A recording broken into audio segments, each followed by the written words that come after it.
a 100 metros sob a terra, em um túnel tão estreito que mal cabia seu corpo, John Jones descobriu que alguns pesadelos são reais. Imagine o terror absoluto, suspenso de cabeça para baixo em um espaço menor que o interior de uma geladeira, seus braços presos contra o peito, incapaz de se mover sequer um centímetro. O silêncio sepulcral da caverna é quebrado apenas pelo som cada vez mais desesperado da sua própria respiração.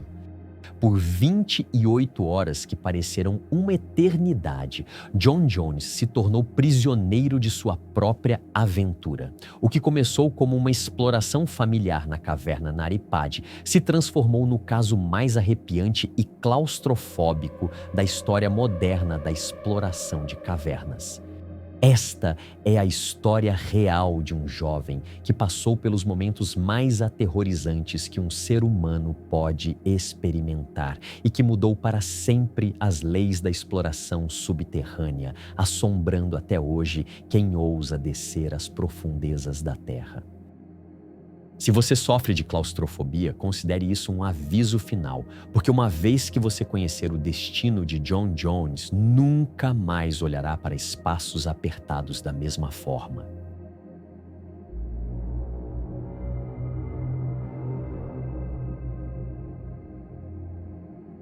A caverna Nari Padi, localizada em Utah, nos Estados Unidos, era conhecida como uma caverna para iniciantes.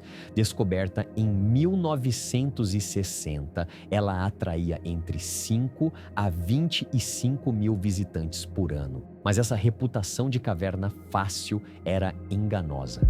Na verdade, Nari Padi era um labirinto de passagens estreitas e escorregadias, com túneis que se tornavam progressivamente menores e mais perigosos. A entrada principal tinha apenas 76 centímetros de largura e algumas passagens internas eram ainda menores. Entre 1999 e 2004, uma série de resgates de emergência colocou a segurança da caverna em questão. Pessoas ficavam presas regularmente nas passagens mais estreitas. Um jovem de 16 anos ficou preso de cabeça para baixo por uma noite inteira.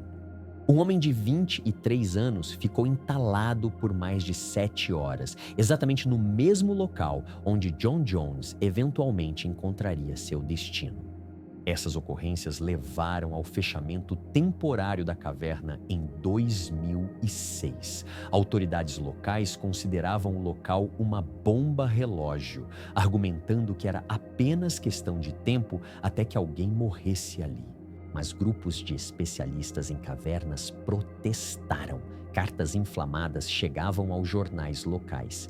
Estou cansado do governo decidir o que é melhor para nós. A caverna Nari Padi tem sido um local divertido para mim e meus filhos.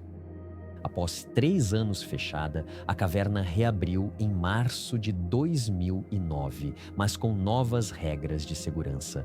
Grupos mínimos de 2 pessoas, sendo pelo menos uma delas um experiente em caverna, além de permissão prévia obrigatória. Essas medidas pareciam suficientes, mas não eram.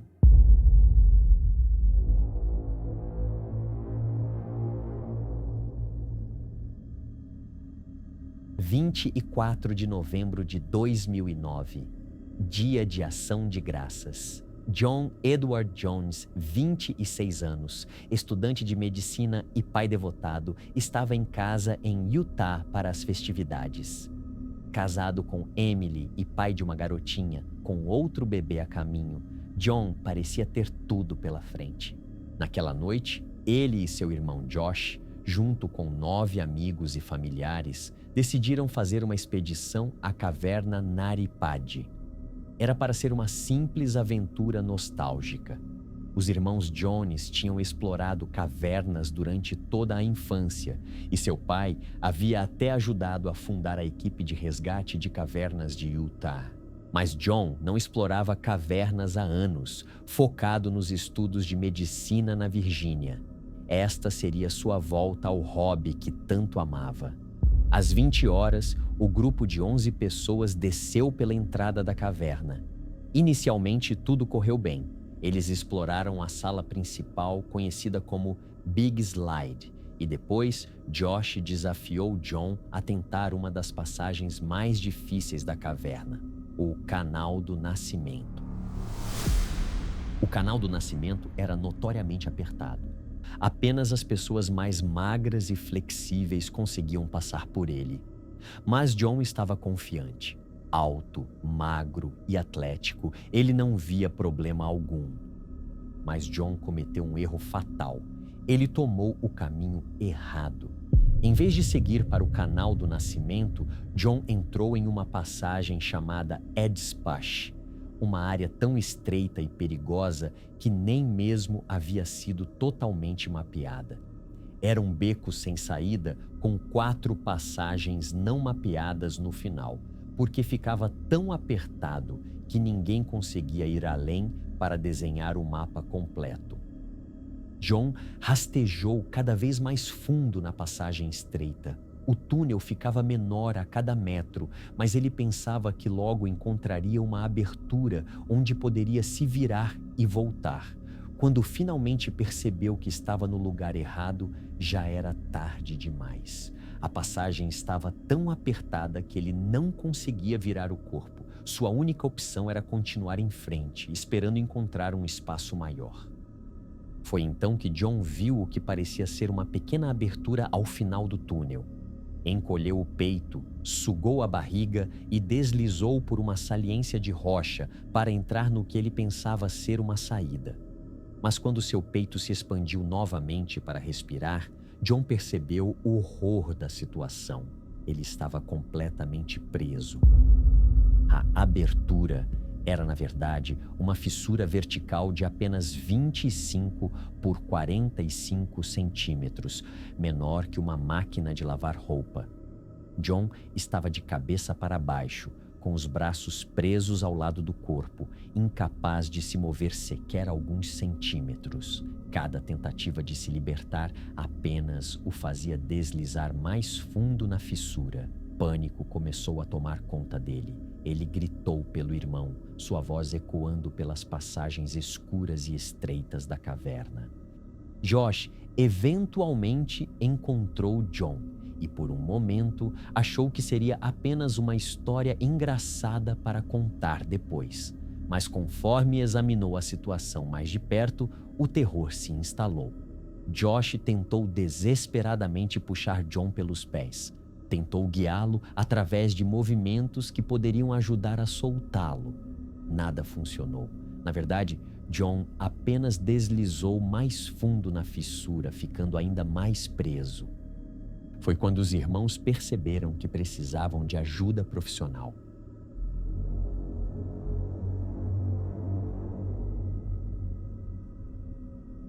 Josh correu para fora da caverna para conseguir sinal de celular e chamar a emergência. Eram quase 21h30 quando ele fez a ligação.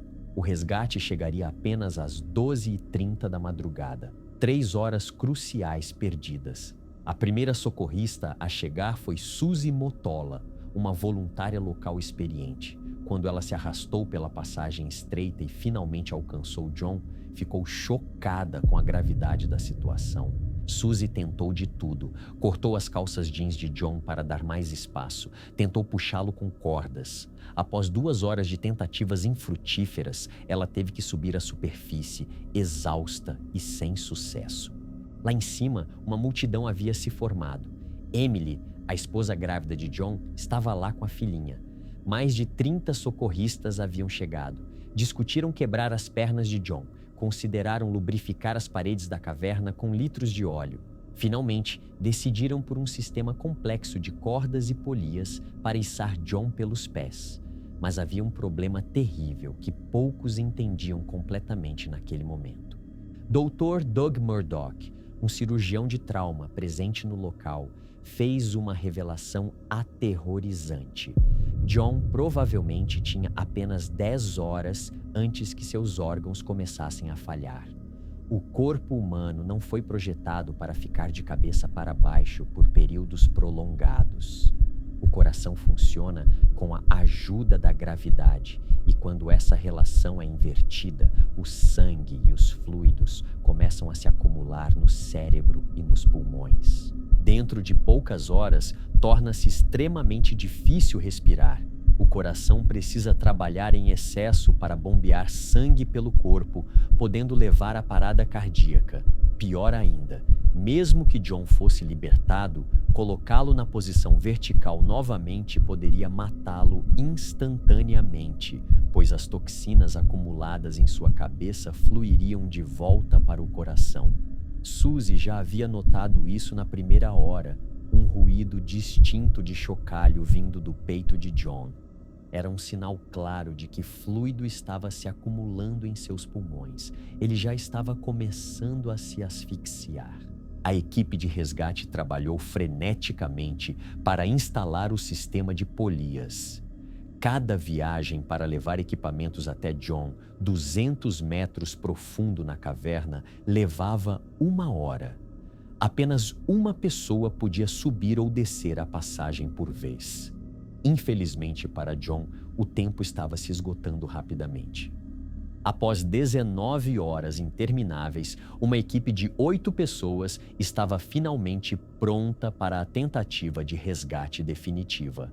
Eles haviam instalado um sistema complexo de cordas e polias, perfurado buracos na parede da caverna para criar pontos de ancoragem. Cada puxada era agonizante para John. A equipe tinha que pausar várias vezes para evitar quebrar suas pernas. Mas então, um vislumbre de esperança.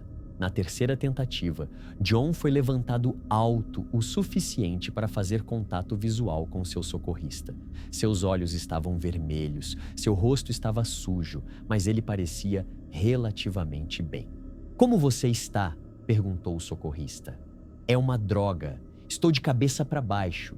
Não posso acreditar que estou de cabeça para baixo. Minhas pernas estão me matando", John respondeu. Apesar da reclamação, o socorrista notou que John tinha um sorriso no rosto. Havia esperança real, mas então, na quarta tentativa de resgate, o desastre total. Um dos parafusos perfurados na parede da caverna se soltou. Parte da caverna desmoronou. O socorrista líder foi atingido no rosto por detritos e perdeu a consciência momentaneamente. E John deslizou de volta para sua posição original, apenas mais fundo e mais preso do que antes.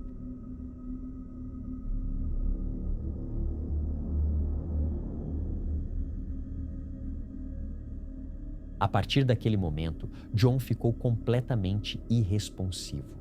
Um segundo socorrista assumiu o comando e, em um ato de desespero, conseguiu deslizar uma corda ao redor da cintura de John. Mas ele próprio ficou preso no processo, precisando ser resgatado e sofrendo múltiplas feridas. Um terceiro socorrista fez uma última tentativa desesperada, perfurando freneticamente a rocha ao redor de John. Mas era inútil. Toda a equipe estava exausta. John mal conseguia respirar e permanecia inconsciente. Ele havia entrado em parada cardíaca. Mas era tarde demais. Um paramédico corajoso foi enviado para verificar o pulso de John. Às 23h56, 28 horas após ficar preso, John Edward Jones foi declarado morto. Mesmo na morte, John não pôde ser removido da caverna. Seu corpo sem vida não seria capaz de se contorcer adequadamente para ser totalmente removido, pelo menos não intacto. Dado tudo o que havia acontecido, foi decidido que era simplesmente muito perigoso para a equipe de resgate tentar remover seu corpo. E assim, uma decisão extraordinária foi tomada: selar a entrada da caverna com concreto, com o corpo de John dentro para sempre. A família instalou uma placa na entrada da caverna em sua memória. Mais tarde, eles divulgaram uma declaração dizendo que John Edward Jones seria lembrado por sua boa natureza, senso de humor delicioso, forte ética, amor genuíno pelas pessoas, capacidade magistral de se relacionar com crianças e seu compromisso com sua família como um marido, pai, filho e irmão incrível.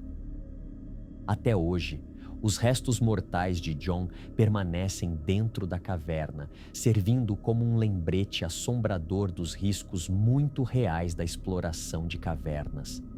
A caverna Nari Padi foi selada permanentemente, tornando-se o túmulo eterno de um jovem que apenas queria reviver memórias de infância com seu irmão. Esta é uma das mortes mais incomuns e aterrorizantes da história do mundo. Um lembrete de que mesmo as aventuras mais simples podem se tornar pesadelos inimagináveis.